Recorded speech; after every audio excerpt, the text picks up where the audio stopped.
हमारे मन में गंदे विचार क्यों आते हैं? हम नहीं चाहते पर फिर भी हमारे मन में गंदे विचार आते रहते हैं। लेकिन क्यों? मन ही हमारा सबसे बड़ा दोस्त और मन ही हमारा सबसे बड़ा शत्रु है। जब हम अपने मन के हिसाब से चलते हैं तो मन हमें भटका देता है, और जब हम मन को संतुलित कर लेते हैं तो हम अपनी जिंदगी में सब कुछ पा लेते हैं। हम अपने मन में आने वाले गंदे विचारों को रोकने की कोशिश करते हैं, पर जितना हम रोकते हैं उतने ये विचार हमारे अंदर प्रवेश करते जाते हैं। आप जिस चीज से जितना दूर भागोगे उतनी ही वह चीज आपके पास आएगी। इसीलिए उस चीज से भागो मत, बल्कि उस पर संतुलन कायम रखो। एक बार एक युवक गौतम बुद्ध के पास आया और गौतम बुद्ध से बोला, हे बुद्ध, मेरे मन में इतने गंदे विचार क्यों आते हैं? मैं नहीं चाहता कि मेरे मन में गंदे विचार आएं, पर मेरे मन में हमेशा काम वासना के विचार चलते रहते हैं और मैं इनके बारे में सोच सोच कर बहुत परेशान हूँ।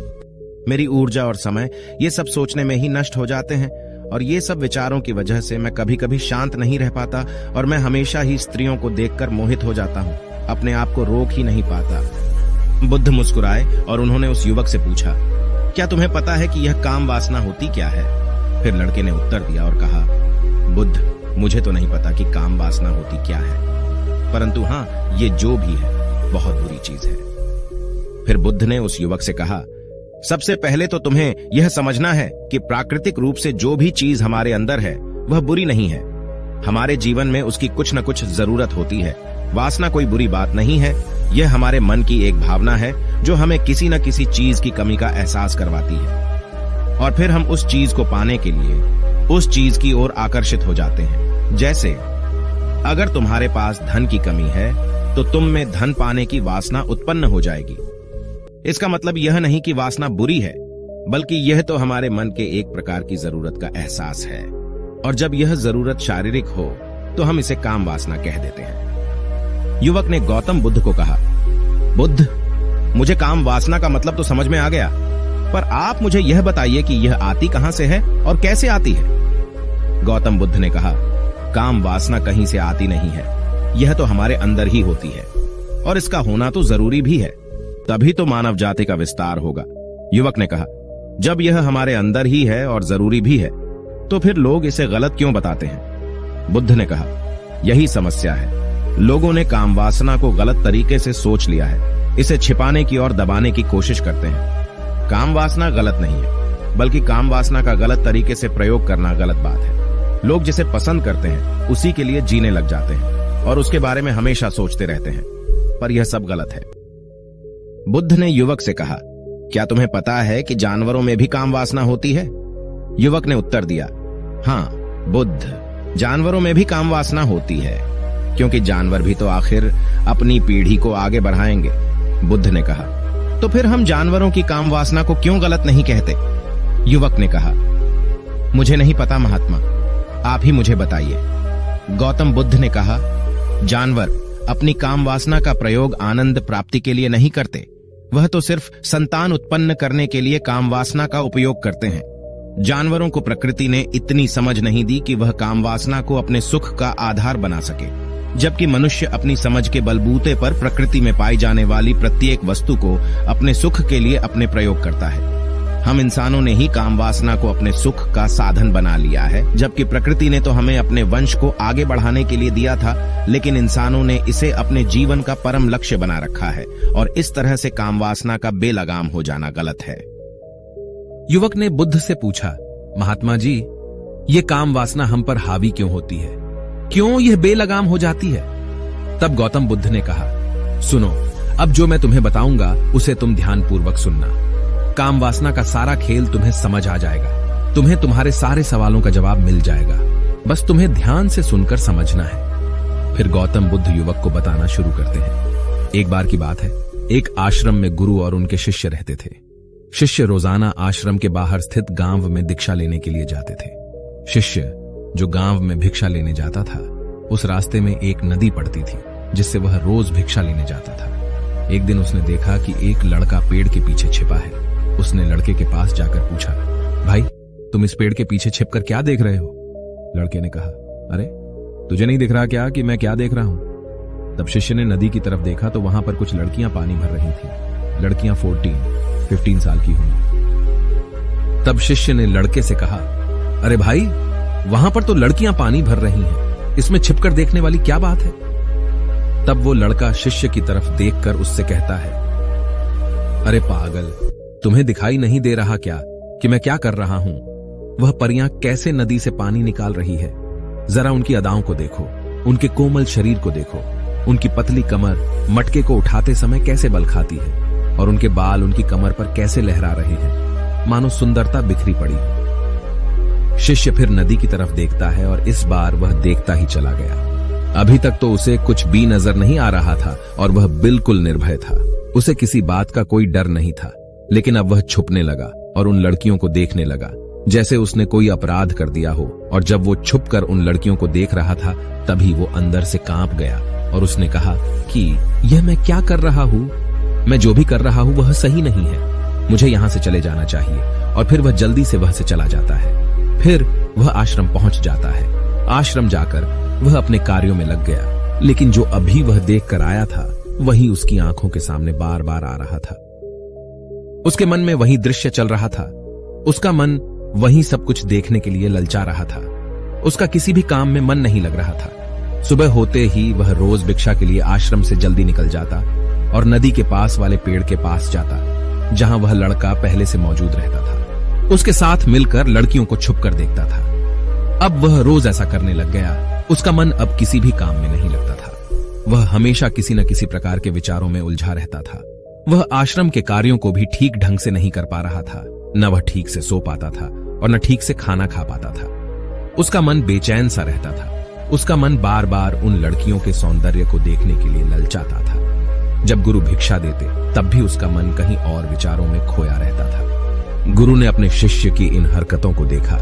तब एक दिन गुरु ने शिष्य को अपने पास बुलाया और कहा, आज से मैं भी तुम्हारे साथ भिक्षा मांगने चलूंगा। तुम और मैं साथ साथ भिक्षा मांगने चलेंगे। तभी शिष्य ने गुरु को मना करते हुए बोला, नहीं गुरुदेव, आप परेशान क्यों हो रहे हो? मैं अकेले ही ठीक से भिक्षा मांग सकता हूं। गुरु ने शिष्य से कहा, ठीक है, तुम अकेले ही भिक्षा मांगने जाओ। इसके बाद शिष्य भिक्षा मांगने निकल गया। शिष्य के जाने के बाद गुरु भी आश्रम से निकल गए और शिष्य का पीछा करने लगे कि वह कहां जाता है, किससे मिलता है। यह सब देखने के लिए उसके पीछे पीछे चलने लगे। थोड़ी दूर जाने के बाद गुरु ने देखा कि उनका शिष्य एक लड़के के साथ एक पेड़ के पीछे अपराधी की तरह छिपा हुआ है और छिपकर कुछ देख रहा है। गुरु भी अपने शिष्य के पीछे जाकर खड़े हो गए, यह देखने के लिए कि आखिर उनका शिष्य क्या देख रहा है जिसके लिए वह पेड़ के पीछे अपराधियों की तरह छिपा पड़ा है। गुरु ने देखा कि उनका शिष्य पेड़ के पीछे छिपकर लड़कियों को देख रहा है जो नदी से पानी भर रही है। तभी गुरु ने शिष्य से कहा, क्या तुम लड़कियों से भी भिक्षा लोगे? गुरु की आवाज सुनकर शिष्य का मन घबराया और उसके पसीने छूटने लगे। वह थर थर कांप रहा था, जैसे किसी चोर को पकड़ते समय रंगे हाथों पकड़ लिया हो। उसकी हालत खराब हो गई। वह कुछ भी नहीं बोल पा रहा था। वह लड़का जो शिष्य के साथ था वहां से भाग गया, जिससे शिष्य और भी घबरा गया था। उसके मुंह से कुछ टूटे फूटे शब्द ही निकल रहे थे। वह अपने गुरु से भी नजर मिलाने का साहस नहीं कर पा रहा था। गुरु ने शिष्य की ओर देखा और कहा, मेरा शिष्य तो निर्भय है, उसे तो किसी भी चीज का डर नहीं है, लेकिन ये क्या, तुम तो डर के मारे कांप रहे हो। शिष्य ने गुरु से कहा, मुझे माफ कर दो, इसमें मेरा कोई दोष नहीं है। उस लड़के ने मुझे बहका दिया था, लेकिन मैं आपसे वादा करता हूं कि आज के बाद मैं कभी दोबारा ऐसा नहीं करूंगा। मुझे माफ कर दो। गुरुदेव ने कहा कि कोई बात नहीं, पर इस बात का तुम ध्यान रखो कि हम जैसी संगति करते हैं वैसा ही फल हमें प्राप्त होता है। हम जैसे संगति करते हैं उनके विचार हमारे अंदर प्रवेश करते हैं। इसीलिए अच्छी संगति करो ताकि तुम्हारे अंदर अच्छे विचार प्रवेश करें। फिर गुरु और शिष्य आश्रम लौट आए और फिर से आश्रम के कार्यों पर ध्यान देने लगे। उसने उस रास्ते को छोड़ दिया और दूसरे रास्ते से जाने लगा। वह अपने काम को ध्यान से करता था, लेकिन धीरे धीरे उसके अंदर क्रोध उत्पन्न हो गया और फिर वह दूसरे शिष्यों पर क्रोध करने लगा और बेचैन हो गया। अब वह सही समय पर भोजन भी नहीं करता था। वह भोजन भी बहुत कम खाता था। एक रात गुरु शिष्य के पास आए और उससे बोले कि तुमने मुझसे वादा किया था कि तुम अपना मन नियंत्रण में रखोगे। अब तक तुमने कितनी बार अपना वादा तोड़ दिया? यह सुनकर शिष्य अपने गुरु के चरणों में गिर गया और रोने लगा। रोते रोते ही उसने गुरु से कहा, कि गुरुदेव, मैं कहीं बार अपना वादा तोड़ चुका हूं, फिर वादा कर लेता हूं, लेकिन हर बार मैं वादा तोड़ देता हूं। मेरा मन मेरे नियंत्रण में है ही नहीं। मैं बहुत कोशिश करता हूं कि मैं अपने मन से सारे बुरे विचारों को निकाल दूं, लेकिन मैं चाहकर भी ऐसा नहीं कर पा रहा हूं। फिर गुरु ने शिष्य को कहा, चलो मेरे साथ। गुरु शिष्य को आश्रम के बगीचे में लेकर गए और शिष्य से कहा, देखो, यहाँ पर कुछ नालियां बनी हुई है जिससे नदी का पानी इन पौधों तक आ रहा है, और यह पानी निरंतर भाव से बह रहा है। क्या तुम इस पानी के बहाव को रोक सकते हो? शिष्य ने कहा, हां गुरुदेव, मैं इस बहाव को रोक सकता हूं। फिर शिष्य ने मिट्टी उठाकर उस नाली के छोर पर डाल दी। वह पानी थोड़ी देर के लिए रुक गया और फिर थोड़ी देर बाद उस रेत के ऊपर से पानी आया। गुरु ने शिष्य से कहा, अरे ये क्या, ये पानी तो रुका ही नहीं। फिर से उसने कुछ कंकर पत्थर उठाकर उसे नाली में डाल दी और फिर थोड़ी देर के लिए पानी रुक गया, लेकिन फिर थोड़ी देर बाद ही उन कंकर पत्थरों के ऊपर से पानी निकल आया। गुरु ने कहा, शिष्य, यह क्या हुआ? पानी तो फिर से आ गया। तुम तो बोल रहे थे कि तुम इसे रोक दोगे। क्या हम किसी चीज को पूरी तरह से रोक सकते हैं? तब शिष्य ने कहा, कोई बात नहीं गुरुदेव, मैं इस पानी को तो रोक कर आपको दिखाऊंगा। फिर उसने एक बड़ा सा पत्थर लेकर आया और उसे नाली पर डाल दिया। पानी रुक गया। तब शिष्य ने गुरु से कहा, देखा गुरुदेव, मैंने कहा था ना कि पानी को मैं रोक दूंगा। मैंने पानी को रोक दिखाया। आपकी बात मैंने पूरी कर दी। गुरु मुस्कुराए और बोले, अच्छा, जरा ध्यान से देखो, पानी रुक गया है क्या? वो तो पीछे की नाली तोड़कर बाहर आ गया और अगल बगल से बह रहा है। और ध्यान से देखो, इस पत्थर के आगे भी आ गया और यह पानी अपना रास्ता बदलकर फिर से आगे की तरफ बह जाएगा। फिर थोड़ी देर बाद ऐसा ही हुआ। फिर गुरु ने शिष्य को समझाया, तुम्हारे साथ भी तो ऐसा ही चल रहा है। तुम बार बार प्रयास कर रहे हो, बड़े से बड़ा प्रयास कर रहे हो, पर हर बार तुम्हारा प्रयास टूट रहा है और यह हमेशा टूटता ही रहेगा। यह पत्थर तुम्हारा प्रयास है और यह पानी तुम्हारे विचार। तुम कितना भी बड़ा पत्थर रख लो, लेकिन पानी तो अपना रास्ता बना ही लेगा। यह देखकर शिष्य ने पूछा, हे गुरुदेव, क्या कोई तरीका नहीं है जिससे मैं गंदे विचारों से बाहर निकल सकूं? गुरु ने कहा, एक तरीका है। यह पानी जिस नदी से आ रहा है, तुम वहां से इस पानी का रास्ता ही बदल सकते हो। गुरु शिष्य को एक नदी के पास ले गए जहां से उस बगीचे में पानी आ रहा था। गुरु ने शिष्य से कहा, वो पानी इसी नदी से जा रहा है। अगर हम यहीं से उसका रास्ता बंद कर दें, जहां से पानी बगीचे में जा रहा है, तो क्या हम पानी को रोक नहीं सकते? शिष्य ने कहा, हाँ गुरुदेव, अवश्य ऐसा हो सकता है। मैं इस पानी को यहीं से बंद कर देता हूं, तब आगे की नाली में पानी जाएगा ही नहीं और फिर बगीचे में पानी ही नहीं जाएगा। फिर गुरु ने कहा, शिष्य, अगर पानी बगीचे में नहीं जाएगा तो पेड़ पौधों को पानी कहां से मिलेगा? उन पेड़ पौधों को तो पानी की आवश्यकता है। फिर शिष्य ने विचार किया और कहा, मेरे मन में तो यह बात आई ही नहीं, इस पानी का बगीचे में जाना जरूरी भी है। गुरु ने कहा, और उन पेड़ पौधों में कुछ ऐसे हैं जिनको रोज पानी की आवश्यकता है, वो तो मुरझाकर मर ही जाएंगे। पानी तो हमें खोलना ही होगा। शिष्य ने गुरु की बात सुनकर पानी का रास्ता खोल दिया। तब गुरु ने पूछा, अगर हम इस नदी के पूरे पानी को बगीचे की तरफ मोड़ दें तो क्या होगा?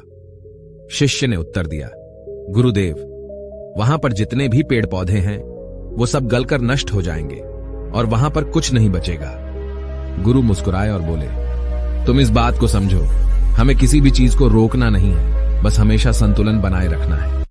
कम पानी से भी पौधे नष्ट होते हैं और ज्यादा पानी से भी पौधे नष्ट होते हैं। हमारा जीवन संतुलन से ही चलता है। गुरु ने शिष्य से कहा, अगर मैं तुम्हें कुछ कहूं कि तुम आम के बारे में मत सोचो, तो तुम्हारे मन में सबसे पहले किसका चित्र आएगा? शिष्य ने बोला, गुरुदेव, मेरे मन में तो पहला चित्र आम का ही आएगा। गुरु ने कहा, जब हम गंदे विचारों को जबरदस्ती रोकने का प्रयास करते हैं तो वे और भी मजबूती से हमारे अंदर प्रवेश करते हैं। इसीलिए हमें उन्हें कभी भी दबाने की कोशिश नहीं करनी चाहिए। फिर गुरु ने शिष्य को कहा, हमारे गंदे विचार बुरे लोगों की संगति करने की वजह से भी आते हैं। कभी कभी कामुकता हमारे अंदर होती नहीं है, लेकिन कुछ अश्लील लोगों के साथ रहने की वजह से ये हमारे अंदर हावी हो जाती है। फिर शिष्य ने कहा, गुरुदेव, आप सही कह रहे हैं, मैं अपने मार्ग से भटक गया था। फिर वह शिष्य उस रात बहुत ही चैन की नींद सोया।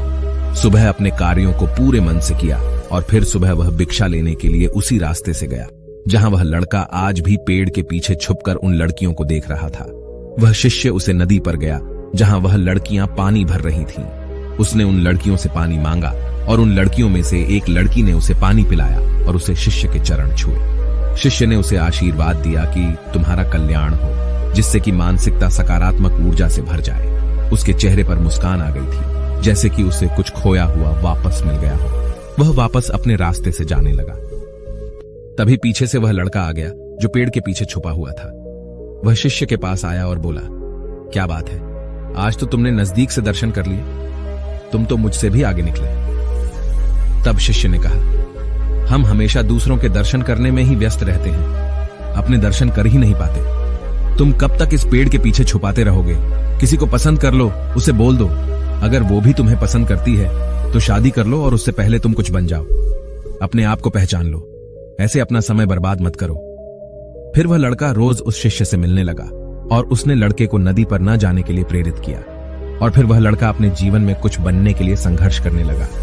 तो तुमने देखा कि संगति का असर क्या होता है। अपनी संगति बदलो, अपने विचार बदलो। गुरु ने शिष्य से पूछा, क्या तुम्हें अपने सभी सवालों का उत्तर मिल गया? तब शिष्य ने कहा, हाँ महात्मा जी, आपका धन्यवाद। तब गुरु ने शिष्य से कहा कि जब तुम्हारे मन में गंदे विचार आए तब तुम अपने आप को दोषी मत मानो। यह शरीर है और यह सब इसने हजारों वर्षों से सिखा है। एक केवल तुम्हारे सोच लेने से या शपथ लेने से ये टूटने वाला है नहीं, लेकिन तुम्हारे पास वो शक्ति है, वो ऊर्जा है जिसका तुम्हें संतुलन उपयोग करना है। तुम एक जीवित ऊर्जा हो जो कुछ भी अनुभव करने के लिए स्वतंत्र है। इसीलिए तुम अपने आप को पहचानो। इस कहानी से हमें यह सीख मिलती है कि हमारे विचारों का महत्व कितना अधिक होता है। हमारे विचार ही हमारे भविष्य की दिशा को निर्धारित करते हैं। हमें सकारात्मक विचारों को अपने मन में पूरी शक्ति के साथ अपनाना चाहिए ताकि हम सही दिशा में आगे बढ़ सकें।